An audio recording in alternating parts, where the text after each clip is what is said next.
여러분 안녕하십니까. 8달 동안 해외 도피 생활을 해온 쌍방울그룹 김성태 전 회장이 태국 방콕에서 송환돼 오늘 새벽 입국했습니다. 검찰은 김 전 회장을 수원지검으로 데리고 가 본격적인 조사에 착수했습니다. 수원지검에 나가 있는 취재기자 연결합니다. 자, 김인영 기자, 김성태 전 회장 한창 조사받고 있는 중이겠죠? 네, 김성태 전 회장은 지금도 변호인과 함께 조사를 받고 있습니다. 수원지검에 압송된 게 오전 10시 40분이니까 9시간 정도 지난 셈인데요. 변호인과 1시간 정도 접견하고 점심 식사를 한 뒤 오후 내내 조사가 이어졌습니다. 체포 시한 48시간 중 태국에서 김 전 회장을 송환하는 데만 8시간이 지나간 만큼 조사는 밤늦게까지 이어질 것으로 보입니다. 조사 뒤 김 전 회장은 구치소로 이동해 하룻밤 자고 내일 다시 조사를 받게 됩니다.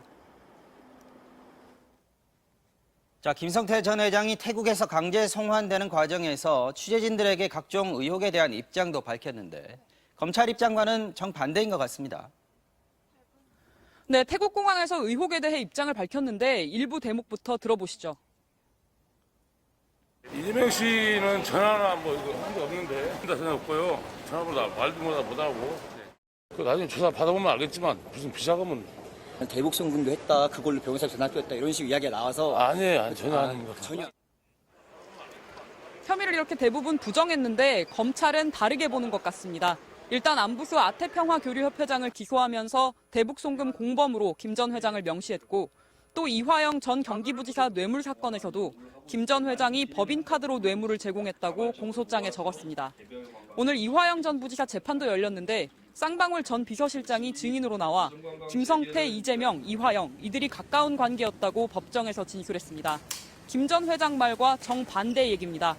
검찰은 또 김 전 회장이 파타야에서 체포된 재무이사는 귀국하지 못하도록 종용하고 증거도 숨겨온 것으로 보고 있습니다. 따라서 수사가 상당히 이뤄진 대북 송금과 뇌물 사건으로 구속영장을 청구할 예정인데 체포 시한이 모레 새벽이어서 시점은 이르면 내일이 될 것으로 보입니다. 지금까지 수원지검에서 전해드렸습니다. 태국 현지에서 김 전 회장의 행적을 쫓던 MBC 취재진이 김 전 회장이 한국으로 돌아오는 밤샘 송환길에도 동행했는데요. 숨바꼭질 끝에 취재진 앞에 선 김 전 회장은 자신에게 제기된 의혹들을 부인하며 심경을 토로했습니다. 정상빈 기자가 전해드립니다. 어젯밤 11시쯤 태국 방콕 외국인 보호소. 트럭 짐칸에 사람이 탈 수 있도록 개조한 호송 차량이 출발합니다.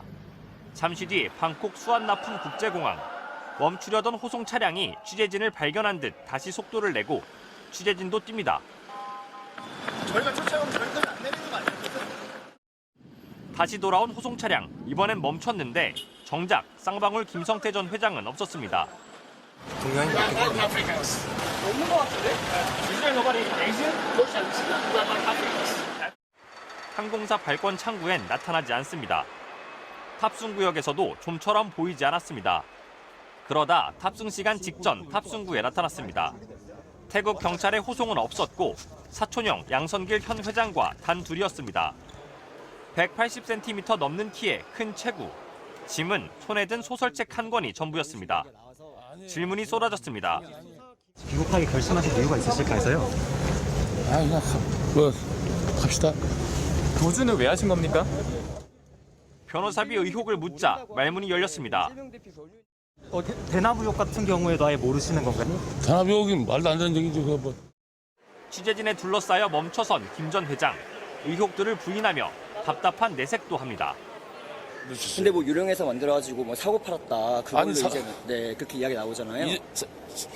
나중에 검찰 조사에 상소 좀 하겠습니다. 네.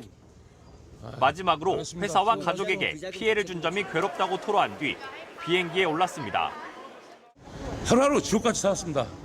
뭐 김치 먹고 뭐 생선 좀 먹었는데 그걸 황제도피라고 하고 근데 다 제가 모든 게 불찰이니까. 김성태 전 회장이 우리나라 항공기에 탑승하는 순간 검찰 호송팀은 체포영장을 집행합니다. 김 전 회장은 항공기 맨 뒷좌석에 호송팀과 함께 앉았습니다. 몸도 안 좋고 피곤하니까 안 하기로 했습니다. 그래서 6시간 비행 뒤 인천공항에 내린 김 전 회장은 골프 점퍼를 재킷으로 갈아입었고 양손에는 수갑이 채워진 모습이었습니다. 일부 공범들이 구속된 사이 8개월 도피 생활을 벌여온 김 전 회장. 구속 수감될 가능성이 높은 만큼 재판 전까지 다시 김 전 회장 입장을 들을 기회는 없을 것으로 예상됩니다. MBC 뉴스 정상빈입니다. 김성태 전 회장이 받고 있는 혐의 중에는 쌍방울 그룹이 이재명 민주당 대표의 변호사비를 대신 내줬다는 의혹도 있죠. 지금 검찰 수사가 여러 방향에서 이재명 대표를 향해 들어오고 있습니다.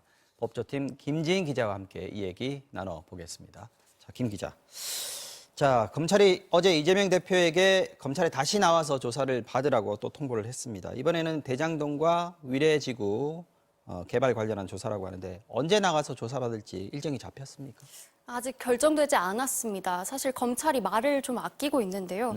이 야당 총수를 부르는 것도 부담스럽고 또 자꾸 언론에 흘린다 이런 비판도 있다 보니까 이 소환 일자에 대해서도 입을 다물었습니다. 이 민주당 박범계 의원이 27일과 30일 이렇게 이틀간 조사를 통보받았다 이렇게 공개를 했는데요. 27일이 금요일이고 30일이 일요일이잖아요. 그러니까 주말을 끼고 이틀 연속 조사를 한다는 건데 검찰은 이 조사 분량 자체가 방대해서라고 설명을 했습니다. 하루에 끝낼 수가 없다는 얘기예요? 네, 또 검찰은 또 반드시 조사를 한다는 분위기입니다. 오늘도 정진상 실장 또 유동규 전 본부장 이렇게 불러서 이 대표에 대한 조사를 준비했습니다. 자, 일주일 전에는 성남 FC 후원금 의혹 관련해서 이미 검찰에 나갔고요. 이재명 대표. 이번에 또 대장동 조사 기다리고 있습니다.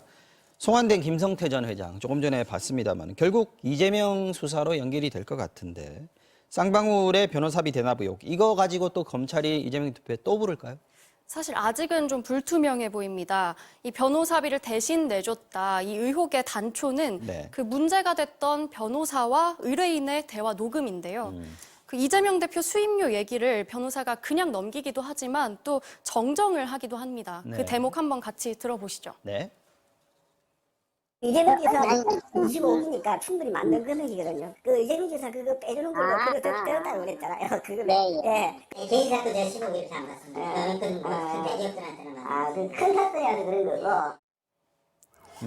이 대표 변호사들이 쌍방울 사회 이사를 맡고 또 쌍방울은 경기도의 대북 사업에도 돈을 대고 이렇게 의심스러운 정황은 많습니다. 다만 누가 언제 변호사비를 줬다 이런 진술이나 정황이 있는 건 아닙니다. 또 쌍방울 전환사채 발행 그리고 자금 흐름을 쫓다가 이 변호사비가 나오면 이것도 확인해 보겠다. 검찰의 입장은 이렇습니다.